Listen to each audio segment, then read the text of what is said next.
Le restaurant Le Refuge d'Or était un lieu où chaque détail respirait l'exclusivité.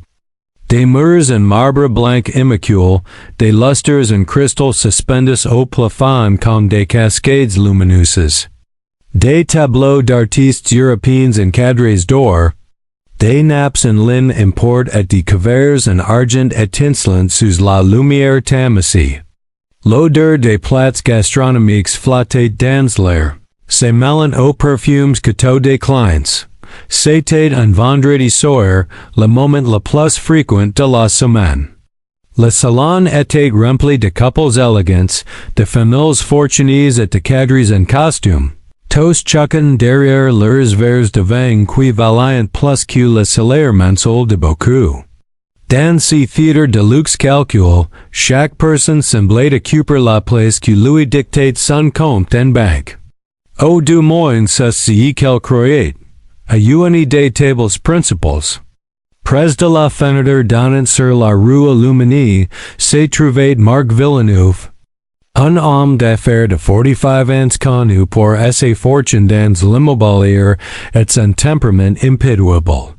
Costume bleu marine impeccablement ajusté, chemise blanche sans plis, cravate en soie italienne et montre suisse valant à elle sous un petit appartement. Son visage affichait cette expression de supériorité que celles. Ceux qui pensent que le monde doit se plier à leurs désirs. Connai sent il était accompagné de deux associés qui hoquint la tête. Chacun de ces phrases comme si elles étaient sacrées. Marc parlait fort, vantant ses investissements, ses propriétés, comment il avait écrasé la concurrence au dernier trimestre. Chaque mot débordait d'arrogance dans la soirée se déroulait sans heurts. Jusqu'à ce que la porte principale s'ouvre. Un homme d'une quarantaine d'années entra, vêtu de manière humble, ses habits usés et tachés. Ses mains calleuses trahissaient un travail dur et quotidien. Robert, personne ne le connaissait dans ce restaurant, et cela n'avait aucune importance pour les clients. Le maître d'hôtel l'intercepta immédiatement. Sourire force. Excusez-moi, monsieur. Vous êtes trompé d'endroit. Robert secoua la tête. Non, je ne me suis pas trompé. Je rendez-vous ici. En matin, l'incrédule du maître d'hôtel fut interrompu par une voix autoritaire, venant du fond de la salle. Laissez-le passer. Tous les regards se tournèrent vers un homme d'environ 65 ans, costume gris élégant, cheveux poivre et cils impeccablement coiffés. C'était Don Aurelio Montenegro, connu dans les documents officiels les plus importants de la ville, contrats, fondations caritatives, conseils d'entreprises influentes. Il fit un signe à Robert de s'approcher. Long habit sales traversa le restaurant, sentant le mépris de tous les convives. Marc Villeneuve franqua les sourcils, stupéfait et dégoûté. Que fait-on par il ici? Ce n'est pas acceptable. Est le gérant? Un de ses associés tenta de le calmer. Laissez tomber, Marc, c'est screamait une erreur. Il vieil parti. Mais Marc ne pouvait pas laisser passer que. Il se leva, faisant tourner toutes les têtes, et se dirigia vers Robert. Excusez-moi, monsieur, mais vous n'avez rien à faire ici. Votre apparence ruine l'expérience de tous ceux qui paient pour être ici. Robert baissa les yeux, honteux. Il venait de passer 12 heures sur un chantier et n'avait pas eu le temps de se changer. Don Aurelio lui avait dit que sous la conversation comptait. Mais sous les regards de mépris, Robert regrettait d'être venu. Je suis désolé. Murmura-t-il. Prêt et parti. Don Aurelio posa une main sur son épaule. Tu me vas nulle part.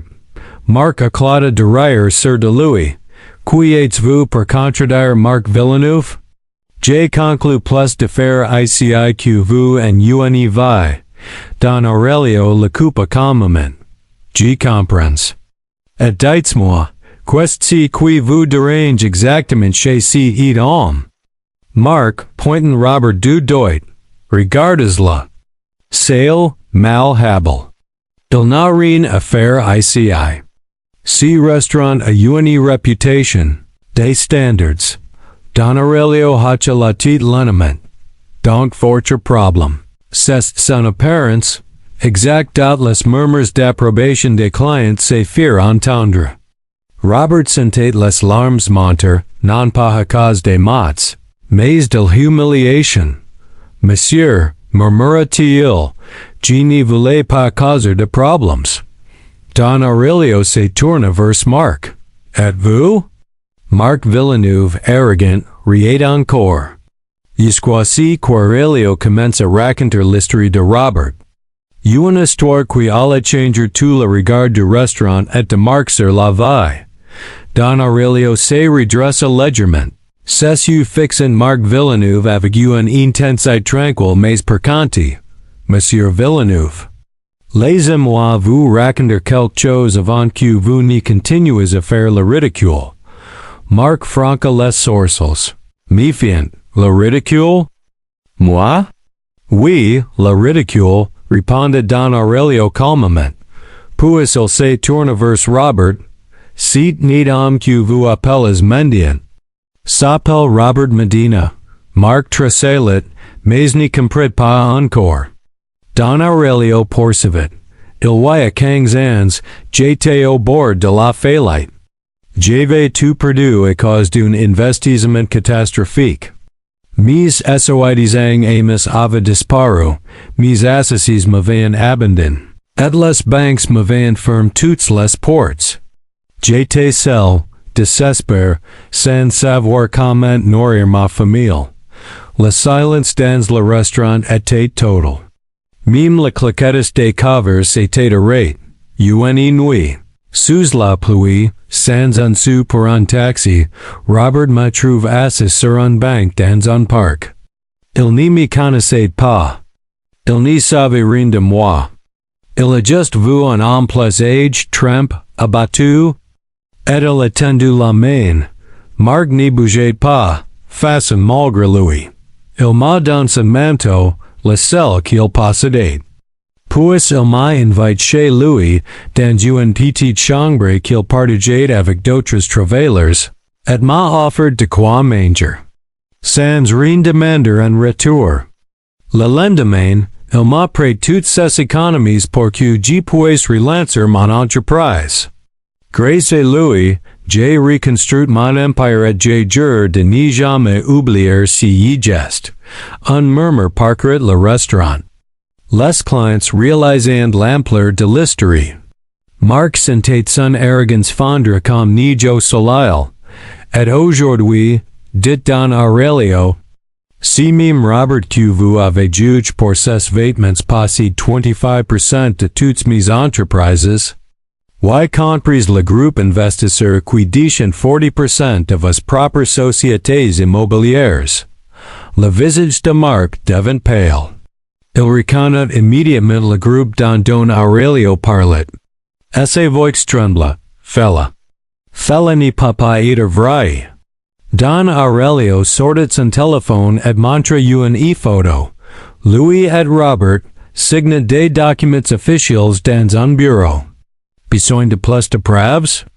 Robert, reste silencieux jusqu'à prit enfin la parole, calmement. Don Aurelio n'avait pas besoin de vous expliquer, mais il fallait que vous compreniez. Que votre jugement fond sur l'apparence ne vaut rien.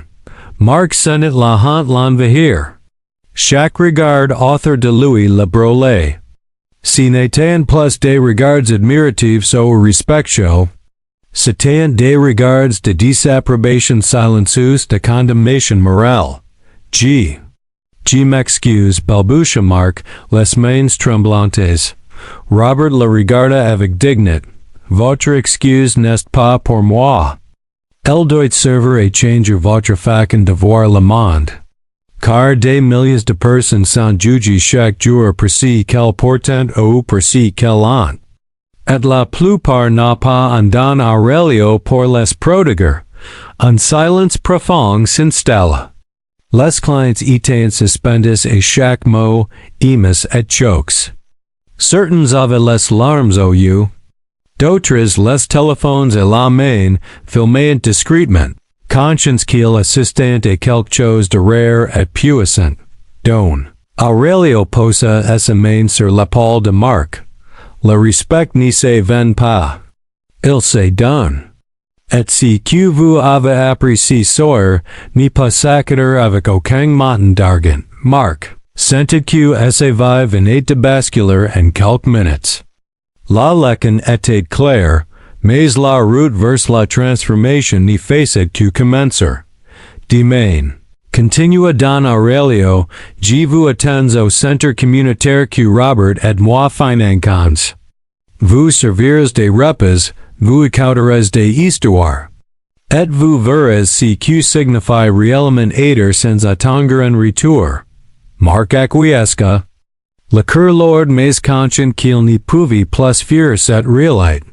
Le lendemain matin, Marc se leva avant l'aube.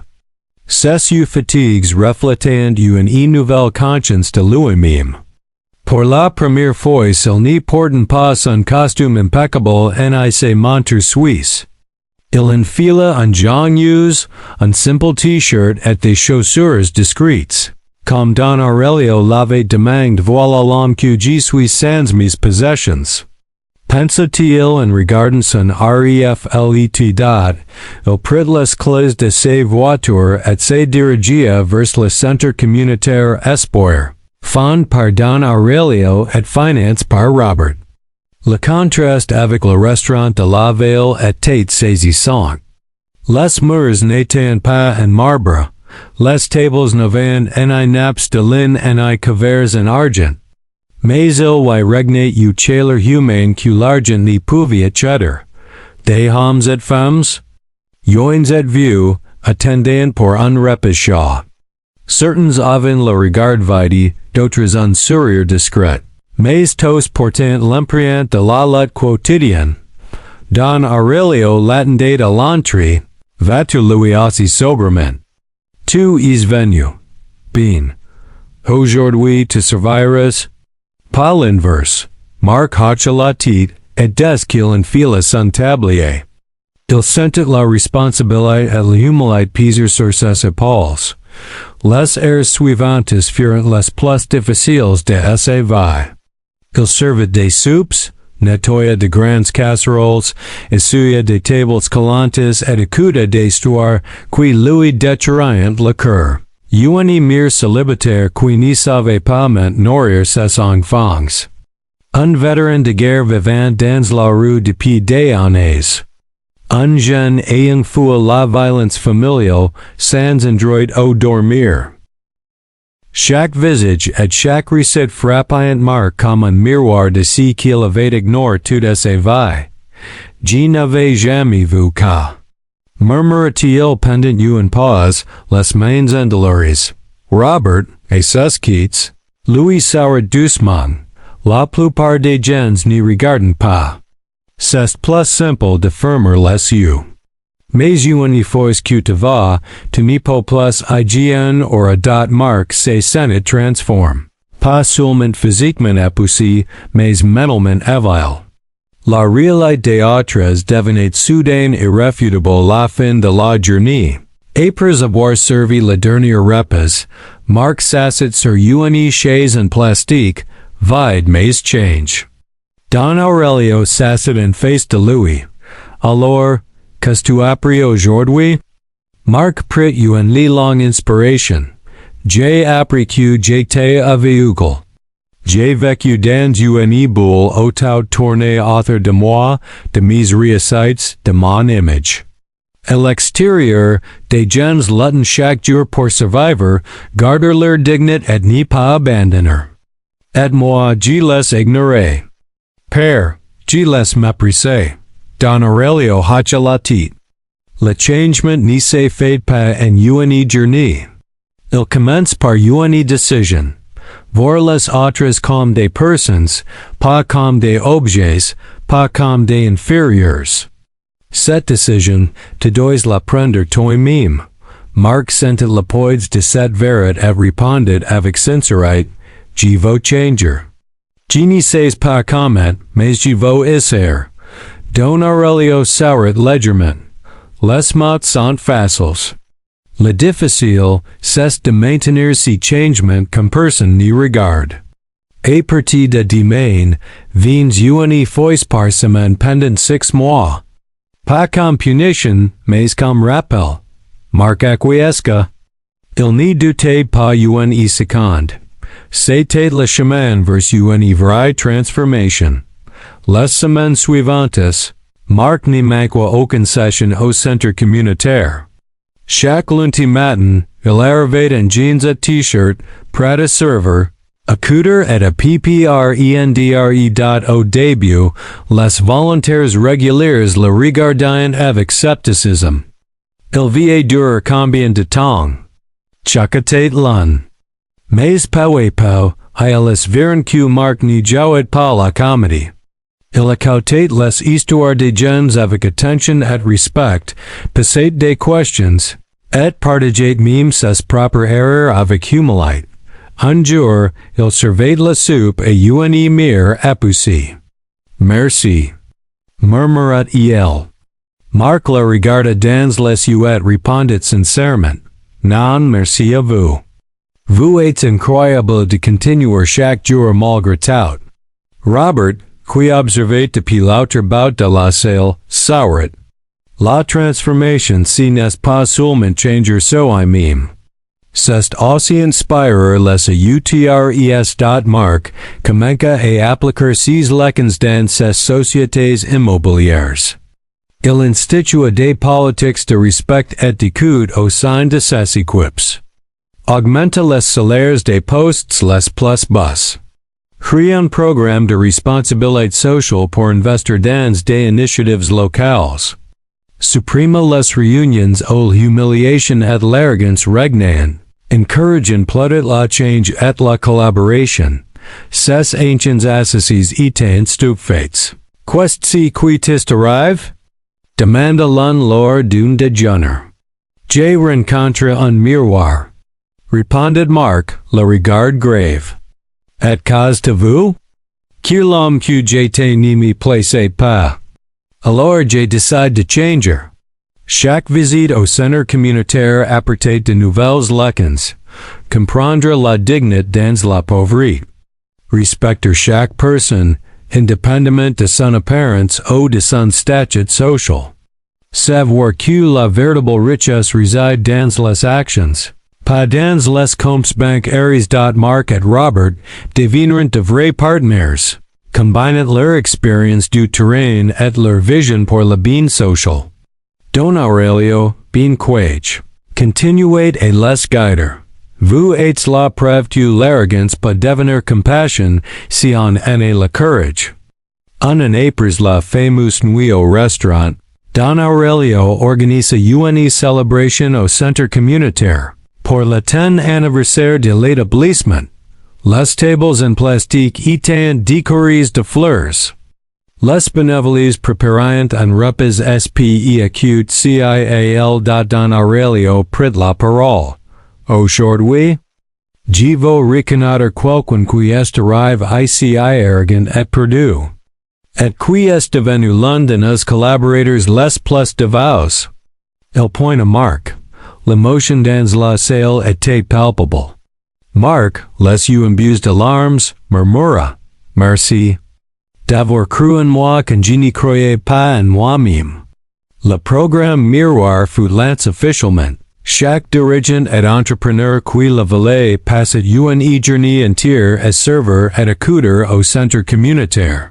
Exactement comme Marc l'avait fait. L'objectif. Voir la réalité de ce qu'on ignore habituellement. 3 ans plus tard, la fondation avait aidé plus de 100,000 personnes. Des centaines de dirigeants avaient participé au programme Miroir et changé leur vision du monde. Robert restait humble, continuant à aider sans ostentation. Marque, transforme, combinate succès économique et impact social. Le restaurant Haute avait commence. Invite Marque et Robert à une cérémonie pour inaugurer leur plaque de valeurs. La photo du moment viral y figurait, Don Aurelio révélant la vérité sur Robert. Immortalis, sous la photo, la vraie richesse se mesure à la façon dont vous traitez ce qui cria ni rien pouvoir vous offrir. Marque murmura, l'homme que j'étais n'existe plus. Merci d'avoir cru celui que je suis aujourd'hui. Robert posa une main sur son épaule. Le vrai pouvoir, c'est transformer la douleur en compassion. Et tu l'as fait. Don Aurelio s'est tenu paisiblement 2 ans plus tard. Entour des personnes qu'il aimait et qui avaient compris sa vision, la dignité, la compassion et le respect valent plus que n'importe quelle fortune.